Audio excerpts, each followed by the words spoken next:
জাগো, নামাজ পড়তে যাও। স্বামী আর নড়াচড়া করে না, তার মানে স্বামী স্ত্রীর পাশেই শোয়া। হায়াত কোন দিকে চলে গেছে স্ত্রী বলতে পারে না, দুনিয়ার বুক থেকে চিরবিদায় নিয়ে চলে গেছে। কথা বলেন ঠিক কিনা?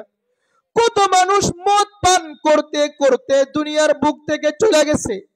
কত মানুষ নামাজ পড়া অবস্থায় দুনিয়ার বুক থেকে চলে গেছে।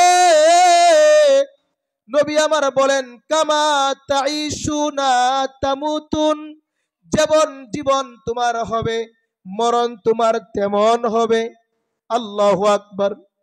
তোমার মরণ যেমন ভাবে হবে, তোমার হাসর নাসর তেমন ভাবে হবে। মরণ তোমার যেমন হবে, তোমার হাসরটাও তেমন হবে।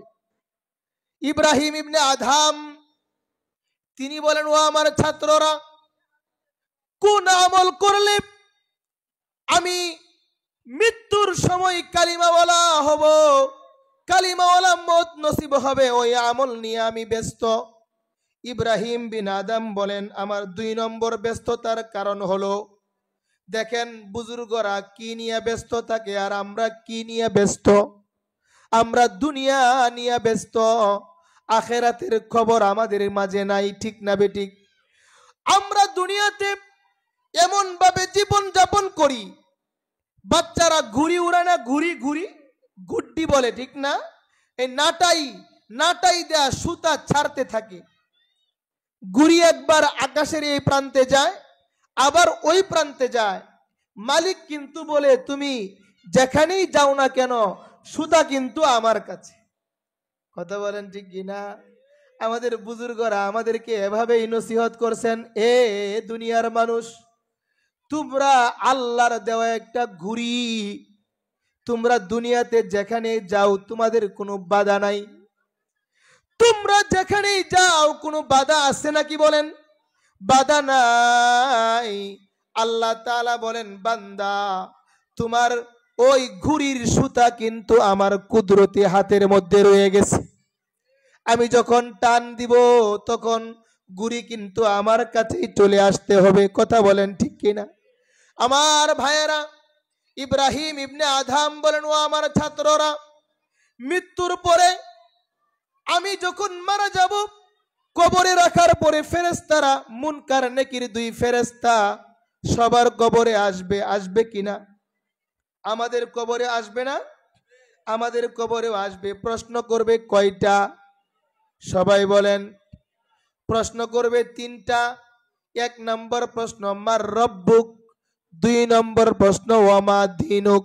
3 নম্বর প্রশ্ন, মান হাযার রাজুল, ওই ব্যক্তিটা কে যিনি তোমাদের মাঝে প্রেরিত হয়েছেন। 3টা প্রশ্ন করা হবে। ইব্রাহিম ইবনে আদহাম বলেন, আমার জানা নাই আমি ওই মুনকার নাকির ফেরেশতাদের প্রশ্নের উত্তর পারবো কিনা, আমার জানা নাই। কোন আমল করলে আমি ফেরেশতাদের প্রশ্নের উত্তর পারবো, ওই আমল নিয়ে আমি ব্যস্ত। তোমাদেরকে আমার সময় দেওয়ার মতো সময় নাই। 3 নম্বর ব্যস্ততার কারণ হলো, ইব্রাহিম ইবনে আদম বলেন, হাসরের মাঠ যখন কায়েম হয়ে যাবে, সবাই ইয়া নাফসি করবে, কেউ কাউকে চিনবে না, সবাই উলঙ্গ অবস্থায় থাকবে। ঠিক না বেঠিক? মরনে কে বাদ क्या होगा, ওই কিতাবের মধ্যে এসেছে, আম্মাজান আয়েশা সিদ্দিকা রাদিয়াল্লাহু তাআলা আনহা বলেন, নবীজি হাসরের মাঠে সবাই নাকি উলঙ্গ থাকবে। আম্মাজান আয়েশাকে নবীজি বললেন, হ্যাঁ সবাই উলঙ্গ থাকবে। আম্মাজান আয়েশা বললেন, আমরাও কি উলঙ্গ থাকব? নবীজি বললেন, হ্যাঁ আয়েশা তোমরাও উলঙ্গ থাকবে। আম্মাজান আয়েশা বললেন, তাহলে কি মানুষজন আমাদেরকে দেখে ফেলবে না? নবীজি বললেন, এমন একটা অবস্থা হবে, এমন একটা পরিবেশ হবে, কেউ কারো দিকে তাকানোর কল্পনাও করতে পারবে না। সবাই ইয়া নাফসি করবে। আমি মরনে কে বাদ কে হোগা, ওই কিতাবের মধ্যে আমি পড়েছি, আল্লামা আশিক ইলাহি বরদ শহরি রহমাতুল্লাহ আলাইহি লিখেছেন, সবাই ঘুরতে থাকবে, পাপীরা পাপিষ্ঠরাও ঘুরতে থাকবে, আমলদাররাও ঘুরতে থাকবে। আমলদারদের মুখে হাসি থাকবে আর গুনাহগারদের মুখ মলিন থাকবে। হাসরের মাঠে ঘুরতে থাকবে, আমরা সবাই হাসরের মাঠে ঘুরতে থাকবো, ইয়া নাফসি ইয়া নাফসি করতে থাকবো, সবাই ইয়া নাফসি করব। ইব্রাহিম আলাইহিস সালামও হাসরের মাঠে ঘুরতে থাকবে। তার বাবা মুসলমান না কাফের? ইব্রাহিমের বাবা, ইব্রাহিম আলাইহিস সালামের বাবা মুসলমান না কাফের? কাফের ছিল, সেও হাসরের মাঠে ঘুরতে থাকবে। ঘুরতে ঘুরতে ঘুরতে ইব্রাহিম আলাইহিস সালামের সাথে সাক্ষাৎ হয়ে যাবে। বাবার চেহারা থাকবে মলিন, বাবার চেহারাই থাকবে চোখের পানি, বাবার চেহারা থাকবে একদম ধুলা মলিন। ইব্রাহিম আলাইহিস সালামের চেহারা হাস্যোজ্জ্বল থাকবে। এবার বাবা তার ছেলের কাঁধে ধরে বলবে, ইব্রাহিম মরনে কে বাদ क्या होगा, ওই কিতাবে আমি পড়েছি। ইব্রাহিম তার বাবা বলবে, হে ইব্রাহিম, দুনিয়াতে তোমাকে মানি নাই, তোমার রবকেও মানি নাই, তোমার কথা শুনি নাই, তোমার রবের কথাও শুনি নাই। ইব্রাহিম আজকে আমি তোমার কথাও মানবো, তোমার রবের কথাও মানবো। ইব্রাহিম তুমি আমার জন্য একটু দোয়া করো। বাবার চোখের পানি দেখে ইব্রাহিম আলাইহিস সালামের কাছে বড় মায়া লাগবে। ইব্রাহিম আলাইহিস সালাম আকাশ পানে দুটি হাত উত্তোলন করে দোয়া করবেন। গাইবি আওয়াজ আসবে, ইব্রাহিম খলিলি, হে ইব্রাহিম আমার বন্ধু, তোমার বাবার জন্য জান্নাতকে হারাম করে দেওয়া হয়েছে। তার মানে হাসরের মাঠে ইব্রাহিম আলাইহিস সালামের দোয়াও কোনো কাজে আসবে না, তার বাবার জন্য কাজে লাগবে না। সবাই ইয়া নাফসি করবে। ইব্রাহিম ইবনে আদম বলেন, ও আমার ছাত্ররা, ঠিক সেই মুহূর্তে আল্লাহ তাআলা ঘোষণা করবেন, ওয়ামতাজুল ইয়াউমা আইয়ুহাল মুজরিমুন, এ পাপিষ্ঠরা আমার নেক বান্দাদের থেকে পৃথক হয়ে যা। ইব্রাহিম ইবনে আদম বলেন, আমি নেক বান্দাদের দলে পড়ব নাকি জাহান্নামীদের দলে পড়ব এটা আমার জানা নাই।